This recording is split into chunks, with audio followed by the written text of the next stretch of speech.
শুভ জন্মাষ্টমী। রোজকার জয়শ্রীতে আপনাদের সবাইকে স্বাগত। আজকে শুভ জন্মাষ্টমী, আপনাদের খুব ভালো কাটুক, আমারও দিনটা ভালো কাটুক, আমার গোপালও যেন ভালো থাকে, আপনাদের সব গোপালও যেন ভালো থাকে, এই চিন্তা ভাবনা নিয়ে নিরামিষ একটা রেসিপি আমি আজকে পোস্ট করেছি। তার সঙ্গে একটু ইচ্ছা হলো আজকে একটুখানি ঠাকুরকেও দেওয়া যাবে বা নিজেরাও খাওয়া যাবে, সবই তো নিরামিষ। তো আজকে একটুখানি আমি বানাচ্ছি সিমুইয়ের পায়েস, সেটাই আপনাদের সঙ্গে একটু শেয়ার করে নিই ছোট করে। যাই হোক, এই দেখুন আমি কড়ায় একটু ঘি বসিয়েছি, ঘি বসিয়ে ঘিটা আমি একটু গরম হতে দিয়েছি। এইবারে আমি দিয়ে দেবো দুটো পরিষ্কার সাবুত, একদম পরিষ্কার দুটো তেজপাতা। তেজপাতা দেওয়ার পরে আমি সিমুইগুলোকে একটু ঘিয়ে ভেজে নেব। আমি এখানে প্যাকেটের সিমুই ইউজ করেছি, আপনারাও তো এখন প্যাকেটেই সিমুই পাওয়া যায়, সবার ঘরে সবাই জানে। এই রেসিপি তো আর কিছু নতুন নয়, তাও যেটাই রান্না করলাম সেটাই শেয়ার করলাম আর কি, তার জন্য এই রেসিপিটা দেওয়া।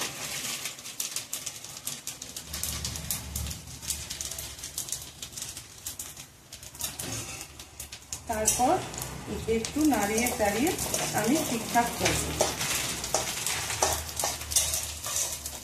একটু ভাজা ভাজা করব। সিমুই পায়েসটা একদম শর্টকাট, সবার জানা, এই তো অজানা কিছু নয়, তাও ভাবলাম একটু করি।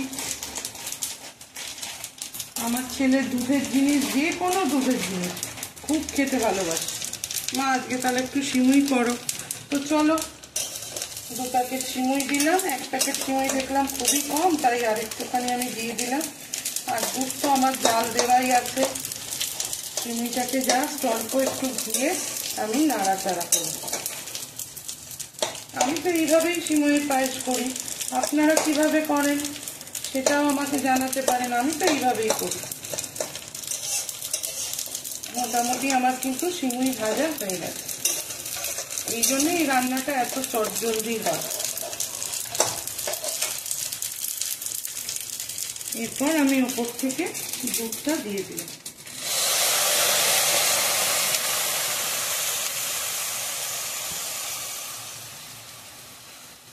যেহেতু 2 প্যাকেট আমি সিমুই দিয়েছি, তাই দুধও আমি কিন্তু একটু বেশি দিয়েছি।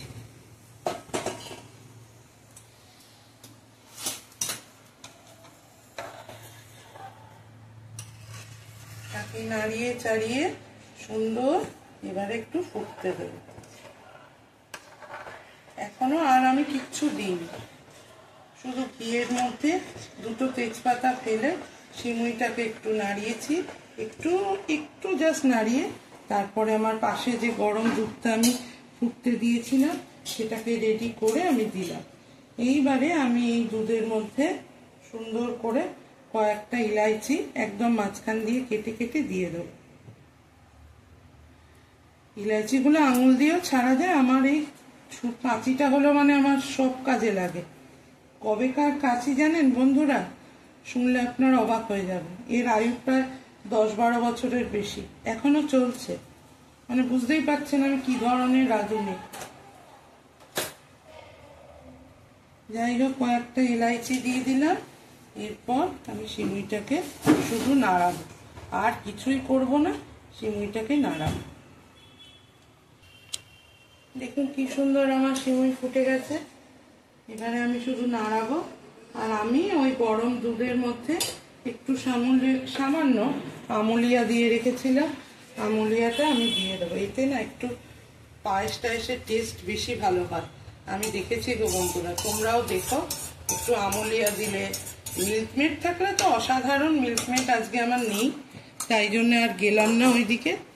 এবারে আমি একটু চিনি অ্যাড করবো, যে যেরম মিষ্টি খান সেরম চিনি দেবেন।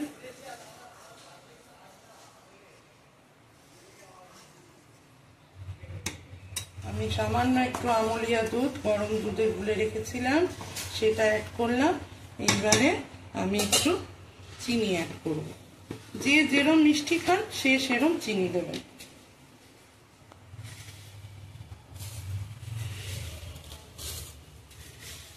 বেশ কিছুটা চিনি লাগবে, দিলাম।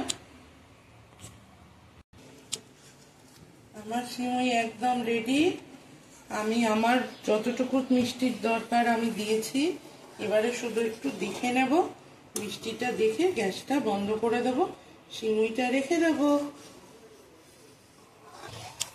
একদম সিমই আমার রেডি। এই দেখুন সুন্দর সিমইয়ের পায়েস আমার রেডি। এবারে আমি একটু কাজু কিশমিশ উপরে আমি জল দিয়ে ডুবিয়ে রেখেছিলাম। কাজু কিশমিশগুলো অল্প ঘিয়ে ভেজেও নিতে পারেন আপনারা, তাতেও খুব সুগন্ধি হয়, কিন্তু আমি এমনি দিয়েছি।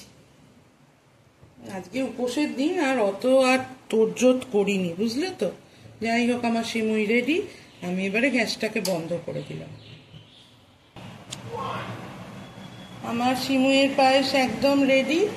আজকে আমার বাড়ির গোপাল ঠাকুর আমার কাছে বললো, মা দুধের একটু পায়েস করে দাও। আমি বললাম, বাবু গোবিন্দভোগ চালের পায়েস খাই? বললো, না আমার সিমইয়ের করো। তাই জন্যে সিমইটা আমি আপনাদের সঙ্গে একটু শেয়ার করলাম। আমার সিমই রেডি। এবার আমি ঢাকা দিয়ে দিলাম। যাকে যখন ভিডিও করলামই তখন আপনাদের আমার ঠাকুর ঘরটাও, আমার গোপালকেও একটু দেখিয়ে দিই। ভাইয়া একটু গোপালকে দেখিয়ে দে, আমার নারায়ণ দেখিয়ে দে।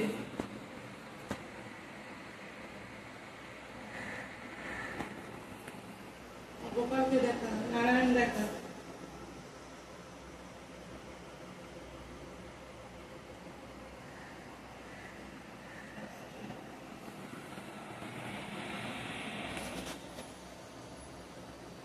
যদি আজকের পোস্টটি ভালো লাগে তাহলে অবশ্যই লাইক, শেয়ার, কমেন্ট, আর একটু আমার রোজগার জয়শ্রীর পাশে থেকে একটু সাবস্ক্রাইব করে এগিয়ে নিয়ে যেতে একটু সাহায্য করো বন্ধুরা। তাহলে আজ আসি, আবার আসবো কালকে। আবার কাল মনসা পুজো। যাই হোক, সব পুজোর পর পুজো পড়ে যাচ্ছে। যাই হোক, আজকে আসি, আবার দেখা হবে কালকে। টাটা।